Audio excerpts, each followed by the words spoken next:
I am writing this under an appreciable mental strain, since by tonight I shall be no more.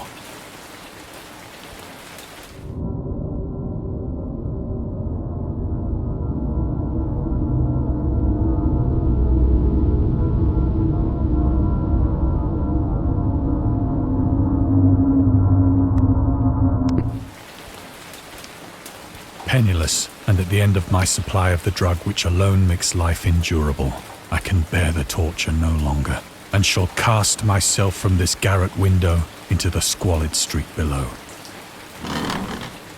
Do not think from my slavery to morphine that I am a weakling or a degenerate. When you have read these hastily scrawled pages, you may guess, though never fully realize, why it is that I must have forgetfulness or death.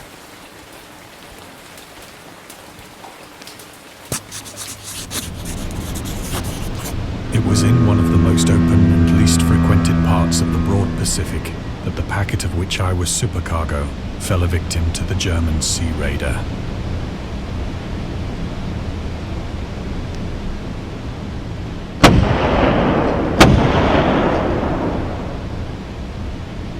The Great War was then at its very beginning, and the ocean forces of the Hun had not completely sunk to their later degradation, so that our vessel was made a legitimate prize, whilst we of her crew were treated with all the fairness and consideration due us as naval prisoners.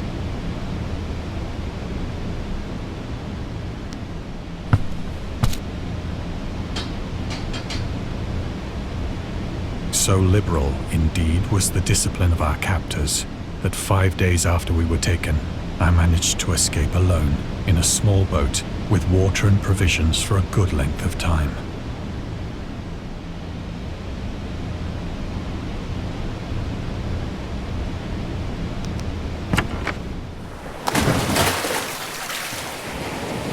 When I finally found myself adrift and free, I had but little idea of my surroundings.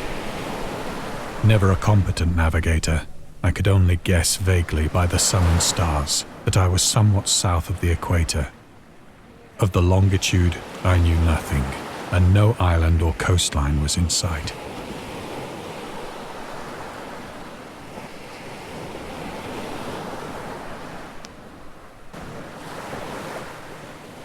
The weather kept fair, and for uncounted days I drifted aimlessly beneath the scorching sun, waiting either for some passing ship or to be cast on the shores of some habitable land.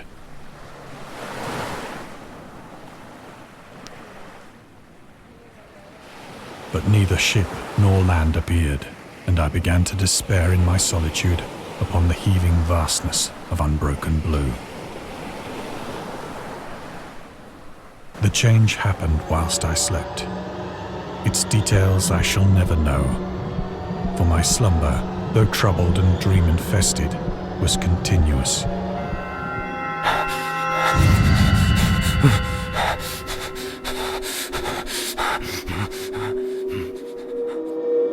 When at last I awoke, it was to discover myself half sucked into a slimy expanse of hellish black mire, which extended about me in monotonous undulations as far as I could see, and in which my boat lay grounded some distance away.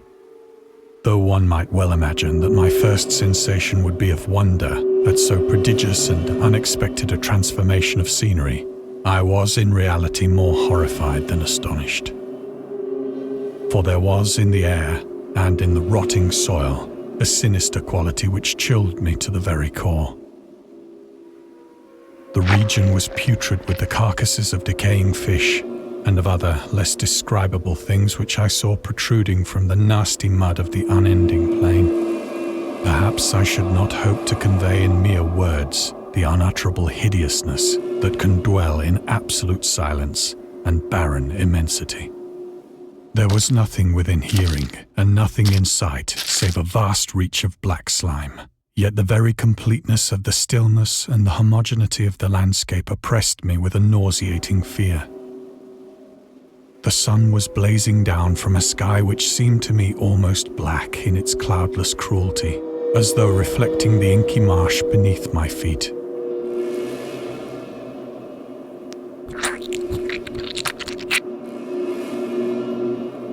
As I crawled into the stranded boat, I realized that only one theory could explain my position.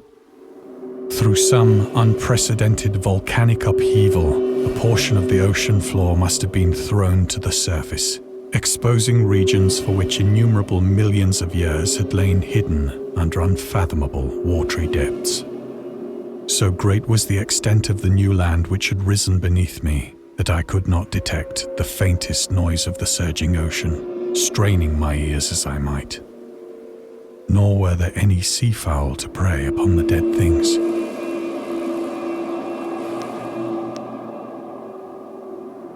For several hours I sat thinking or brooding in the boat, which lay upon its side and afforded a slight shade as the sun moved across the heavens. As the day progressed, the ground lost some of its stickiness and seemed likely to dry sufficiently for traveling purposes in a short time. That night I slept but little, and the next day I made for myself a pack containing food and water, preparatory to an overland journey in search of the vanished sea and possible rescue.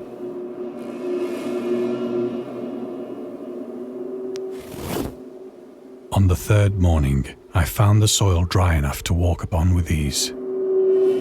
The odor of the fish was maddening, but I was too much concerned with graver things to mind so slight an evil, and set out boldly for an unknown goal.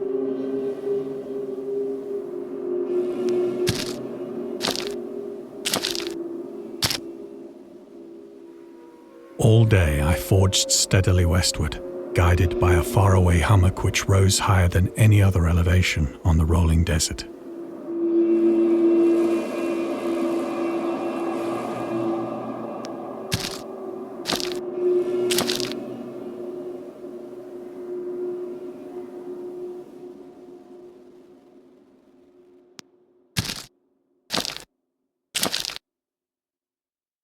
That night I encamped, and on the following day still travelled toward the hummock, though that object seemed scarcely nearer than when I had first espied it.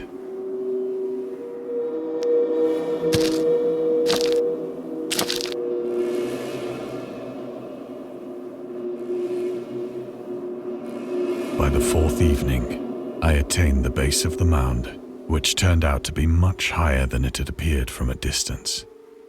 An intervening valley setting it out in sharper relief from the general surface. Too weary to ascend, I slept in the shadow of the hill.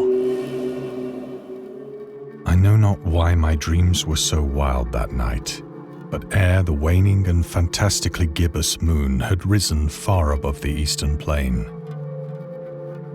I was awake in a cold perspiration, determined to sleep no more. Such visions as I had experienced were too much for me to endure again, and in the glow of the moon I saw how unwise I had been to travel by day. Without the glare of the parching sun, my journey would have cost me less energy. Indeed, I now felt quite able to perform the ascent which had deterred me at sunset. Picking up my pack, I started for the crest of the eminence.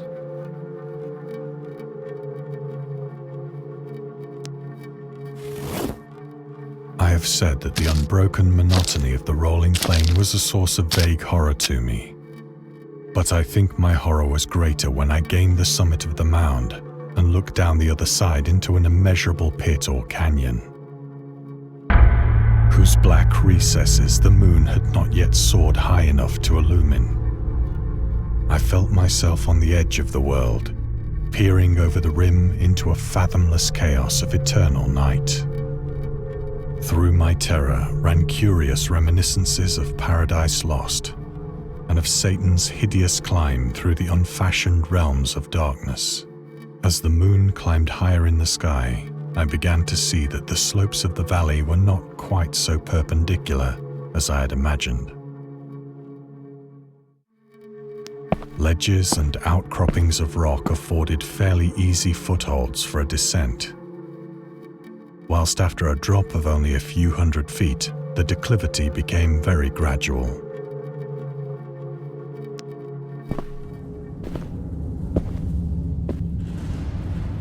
Urged on by an impulse which I cannot definitely analyze, I scrambled with difficulty down the rocks and stood on the gentler slope beneath,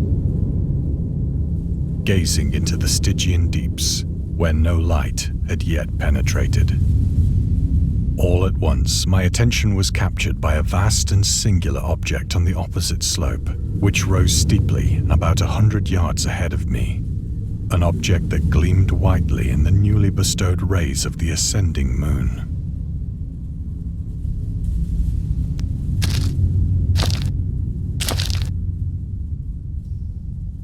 That it was merely a gigantic piece of stone, I soon assured myself. But I was conscious of a distinct impression that its contour and position were not altogether the work of nature.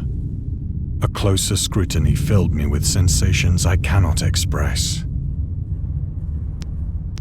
For despite its enormous magnitude and its position in an abyss which had yawned at the bottom of the sea since the world was young, I perceived beyond a doubt that the strange object was a well-shaped monolith, whose massive bulk had known the workmanship and perhaps the worship of living and thinking creatures.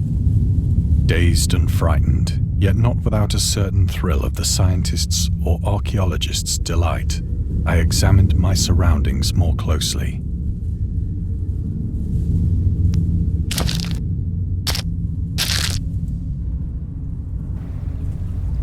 The moon, now near the zenith, shone weirdly and vividly above the towering steeps that hemmed in the chasm, and revealed the fact that a far-flung body of water flowed at the bottom, winding out of sight in both directions and almost lapping my feet as I stood on the slope. Across the chasm, the wavelets washed the base of the Cyclopean monolith, on whose surface I could now trace both inscriptions and crude sculptures.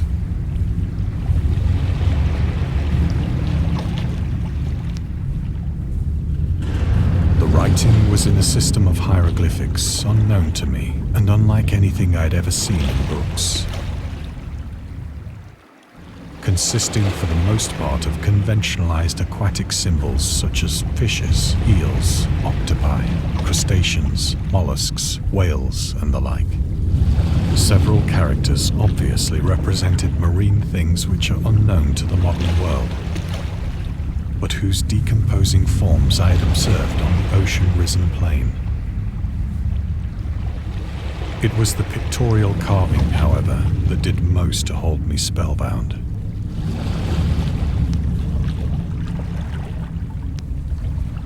Plainly visible across the intervening water, on account of their enormous size, were an array of bas-reliefs whose subjects would have excited the envy of a Doré.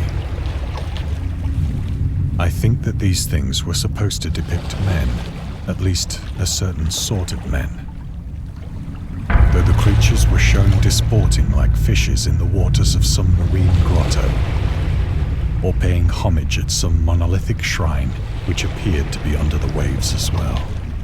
Of their faces and forms I dare not speak in detail, for the mere remembrance makes me grow faint, grotesque beyond the imagination of a Poe or a Bulwer. They were damnably human in general outline, despite webbed hands and feet, shockingly wide and flabby lips, glassy, bulging eyes, and other features less pleasant to recall. Curiously enough, they seemed to have been chiseled badly out of proportion with their scenic background, for one of the creatures was shown in the act of killing a whale, represented as but little larger than himself. I remarked, as I say, their grotesqueness and strange size, but in a moment decided that they were merely the imaginary gods of some primitive fishing or seafaring tribe, some tribe whose last descendant had perished eras before the first ancestor of the Piltdown or Neanderthal man was born. Awestruck at this unexpected glimpse into a past beyond the conception of the most daring anthropologist, I stood musing whilst the moon cast queer reflections on the silent channel before me. Then, suddenly, I saw it. With only a slight churning to mark its rise to the surface, the thing slid into view above the dark waters. Loathsome, it darted like a stupendous monster of nightmares to the monolith, about which it flung its gigantic scaly arms, wild bowed its hideous head, and gave vent to certain measured sounds. I think I went mad then. Of my frantic ascent of the slope and cliff, and of my delirious journey back to the stranded boat, I remember little.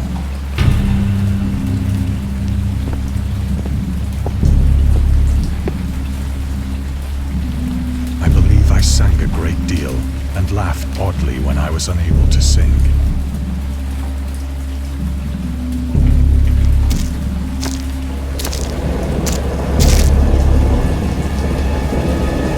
Indistinct recollections of a great storm sometime after I reached the boat. At any rate, I know that I heard bells of thunder and other tones which nature utters only in her wildest moods.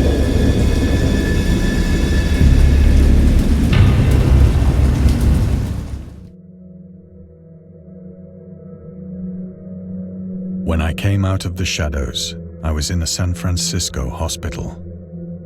Brought thither by the captain of the American ship which had picked up my boat in mid-ocean. In my delirium, I had said much, but found that my words had been given scant attention. Of any land upheaval in the Pacific, my rescuers knew nothing. Nor did I deem it necessary to insist upon a thing which I knew they could not believe.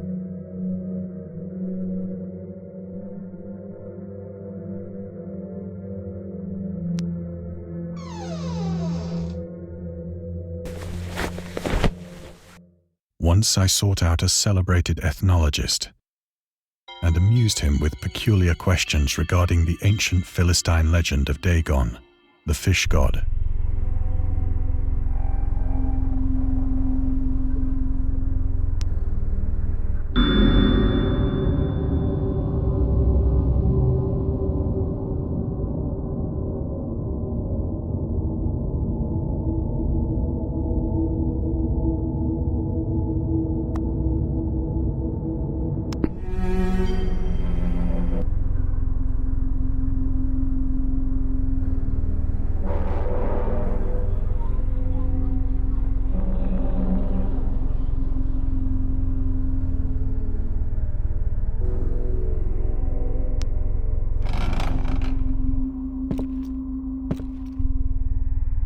But soon perceiving that he was hopelessly conventional, I did not press my inquiries.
It is at night, especially when the moon is gibbous and waning, that I see the thing. I tried morphine, but the drug has given only transient surcease. and has drawn me into its clutches as a hopeless slave. So now I am to end it all, having written a full account for the information or the contemptuous amusement of my fellow men.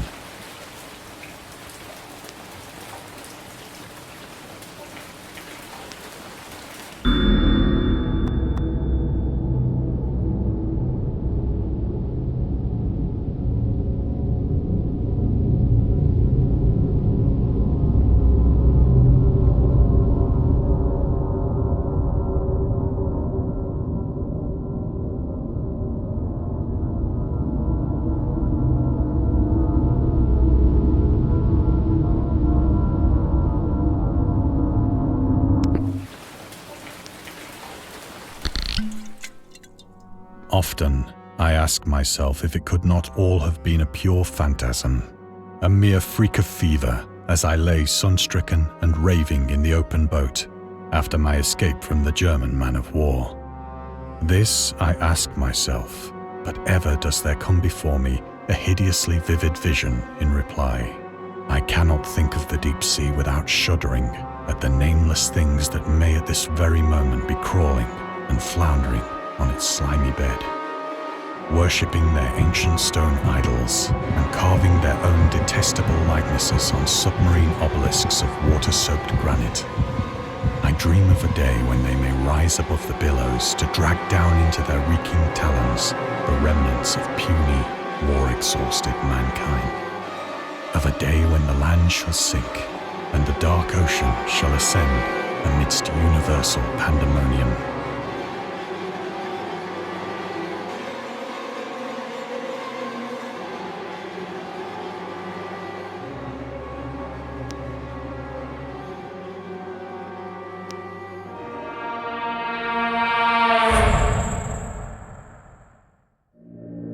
The end is near. I hear a noise at the door, as of some immense slippery body lumbering against it.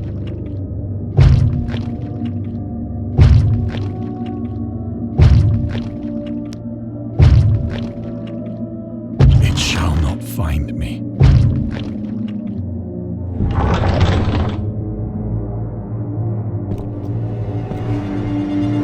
God, that hand!